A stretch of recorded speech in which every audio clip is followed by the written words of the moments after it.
ஐயா பத்மஸ்ரீ சிவந்தி ஆதித்தனார் அவர்களுடைய 89ஆம் ஆண்டு பிறந்த தின விழா.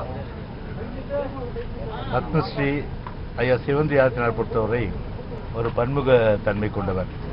தந்தை வழியில் தமிழை வளர்க்க வேண்டும் என்ற அடிப்படையில் தமிழுக்காக வாழும் காலத்திலே எண்ணும் எழுத்தும் கண்ணென தகும் என்ற வகையில் அவருடைய எண்ணமும் கூட என்றைக்குமே தமிழ் தமிழ் என்ற வகையில் இருந்துதான் இன்றைக்கு தமிழ் மக்களுடைய நெஞ்சங்களிலே அவர் இல்லை என்றாலும் கூட ஒரு நீக்கமர நிறைந்திருப்பவர் பத்மஸ்ரீ ஐயா சிவந்தி ஆதித்தனார் அவர்கள்.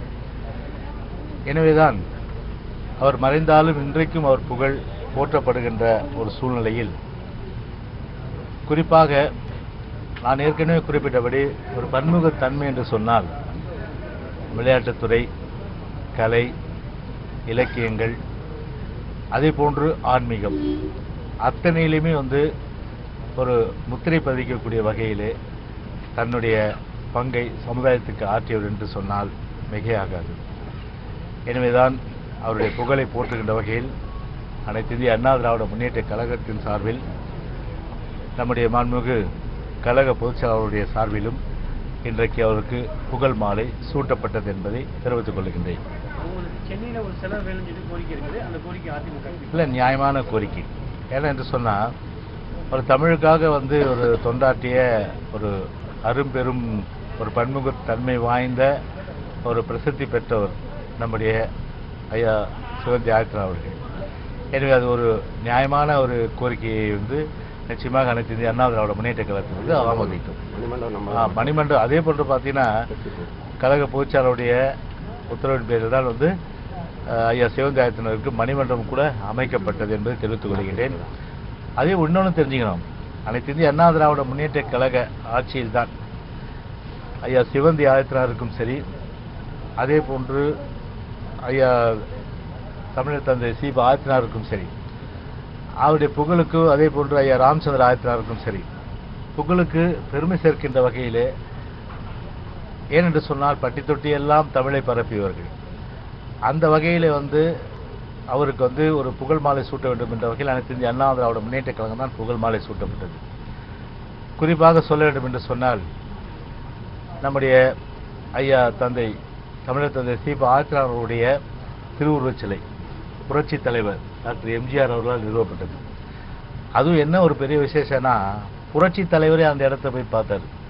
பார்த்து அந்த ஜங்ஷனில் எல்லா இடங்கள்லேருந்து வந்தால் கூட ஐயாவை பார்க்கணுன்ற அடிப்படையில் அந்த ஜங்ஷனில் அந்த சிலையை நிறுவனம் சொல்லிட்டு புரட்சி தலைவர் தேர்ந்தெடுக்கப்பட்ட அந்த இடத்துல தான் அவருடைய திருவுருவச் சிலையும் அமைக்கப்பட்டது. அதே போன்று ஐயா ராமச்சந்திர ஆதித்தனார் அவர்கள் அவர் மறைந்த பிறகு அவருடைய இல்லத்திற்கு அம்மா அவர்கள் சென்று அவர் வாழ்ந்த அந்த இல்லத்துக்கு ஐயா ராமச்சந்திர ஆதித்தனாருடைய பெயரை சூட்டி அவருக்கு புகழ் மாலை சூட்டப்பட்டது. அதே போன்று ஐயா சிவந்தி ஆதித்தனார் அவர்களுக்கு ஒரு மணிமண்டபம் அனைத்து இந்திய அண்ணா திராவிட முன்னேற்ற கழக ஆட்சியில் நம்முடைய கழக பொதுச்செயலாளர் அவர்கள் உத்தரவிட்டு அந்த அடிப்படையில் அமைக்கப்பட்டது.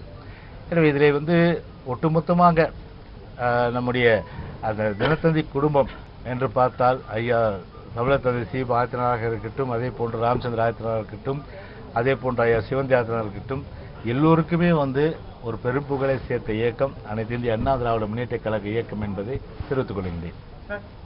தமிழக முதலமைச்சர் மாற்றம் ஒன்று, ஏமாற்றம் எதுவும் இல்லை அப்படின்னு சொல்லியிருக்காங்க சார். அமைச்சரவை குறித்து அப்படி மாற்றம் குறித்து, அதாவது திரு மு க ஸ்டாலின் ரெண்டு விஷயம் இந்த 3 வருஷத்துல பண்றாரு.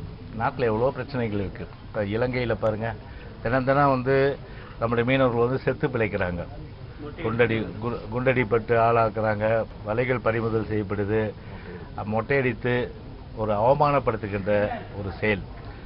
அது மட்டும் இல்லாமல் உடைமைகள் பொதுவாக 20 லட்சம் 30 லட்சம் 1 கோடி ரூபாய் 1.5 கோடி ரூபாய் போட்டு எல்லாம் அவங்க வயிற்று கட்டி வாயை கட்டி ஒரு பிழைப்புக்காக கட்டப்பட்ட படகுலாம் கூட அதுலேருந்து உடைமைகள்லாம் கொள்ளையடிக்கப்பட்டு வலைகள்லாம் பார்த்தா கிட்டத்தட்ட 10-20 லட்சம் ரூபாய் போகும்.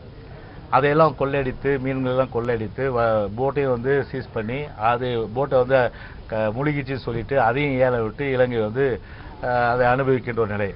இதெல்லாம் கொஞ்சம் கூட தட்டி கேட்காமல் வேடிக்கை பார்க்கிற நிலை. சட்ட ஒழுங்கு பார்த்தினா தினந்தோறும் பார்த்தீங்கன்னா வந்து கொலை கொள்ளை கற்பழிப்பு ஆள் கடத்தல் கட்ட பஞ்சாயத்து இதெல்லாம் வந்து ஒரு சர்வசாதாரணமாக தமிழ்நாட்டில் நிலவுகின்ற ஒரு சூழ்நிலை. விலைவாசி ஒரு பக்கம் ஏறிட்டு இருக்கு. அது மட்டும் இல்லாமல் சொத்து வரி, மின்சார கட்டண உயர்வு, பால் விலை உயர்வு, இப்படி பல்வேறு வரி உயர்வுகளால் மக்கள் பாதிக்கப்படுறாங்க. பேருந்து வசதி பார்த்தா தகர டப்பா பஸ்ஸு தான் அங்கங்கே வந்து மப்சலில் வந்து ட்ராவல் பண்ணிகிட்டு இருக்கு. மழை வருது, இப்போ மழையில் வந்து உள்ளே கொடை பிடிச்சிட்டு போகிற ஒரு சூழல் இருக்கும். ஒரு புதிய பேருந்துகள் வாங்கணும், அடிப்படை கட்டமைப்பு வசதி பராமரிக்கணும், சட்ட ஒழுங்கை வந்து பாதுகாக்கணும். இந்த எண்ணம் எவ்வளோ சொல்லலாம், இந்த எண்ணம்லாம் கொஞ்சம் கூட இல்லாத 2 வேலை தான் அவர் பண்ணிகிட்டு இருக்காரு.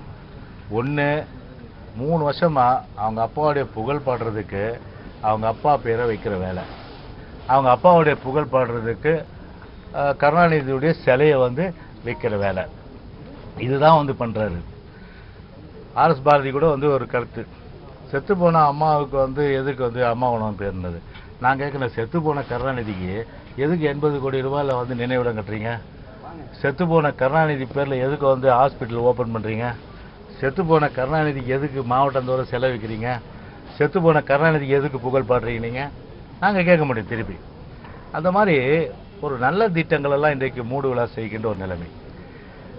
அது மட்டும் இல்லாமல் வந்து இப்போது கருணாநிதி அந்த காலத்தில் சொன்னார், திமுக ஒன்றும் சங்கர மடம் இல்லை, அந்த அடிப்படையில் வந்து வாரிசு அரசியெல்லாம் முன்னிலைப்படுத்துறதுக்கு அப்படின்னு சொல்லிட்டு அவரும் என்ன பண்ணார் தெரியுமா? ஸ்டாலினை சிறுக சிறுக கொண்டு வந்தார். சிறுக சிறுகனா எப்படின்னா, மக்கள் வந்து ஏற்றுக்கணும்.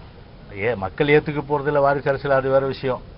ஆனால் மக்கள் பொறுத்தவரையில் அந்த ஒரே அடியாக ஒரே நாளில் சொன்னால் அது வந்து ஏற்றுக்க மாட்டாங்கன்னு சொல்லிட்டு படிப்படியாக என்ன பண்ணுறதுன்னா மக்கள் மத்தியில் கருத்தை பரப்ப விடுறது.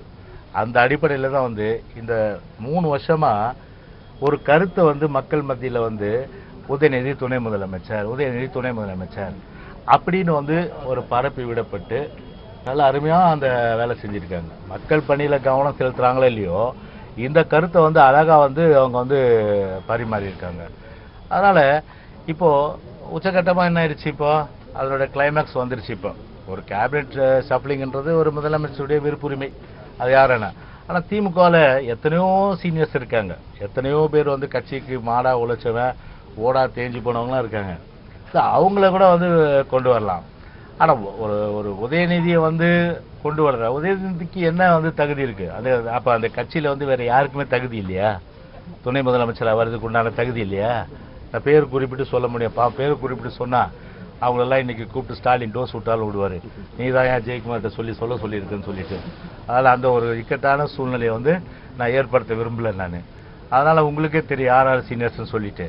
அது நிறைய பேர் போய் கூட கேட்டிருக்காங்க, ஏங்க இந்த மாதிரி அவருக்கு கொடுத்தீங்கன்னா எங்கள் நிலமெல்லாம் என்ன ஆகுதுங்க, என்ன நினைப்பாங்க அப்படின்னு கேட்டதுக்கு அதெல்லாம் வாய முடியும் பையன் சொல்லி சொல்லலாம் தகவல் அது.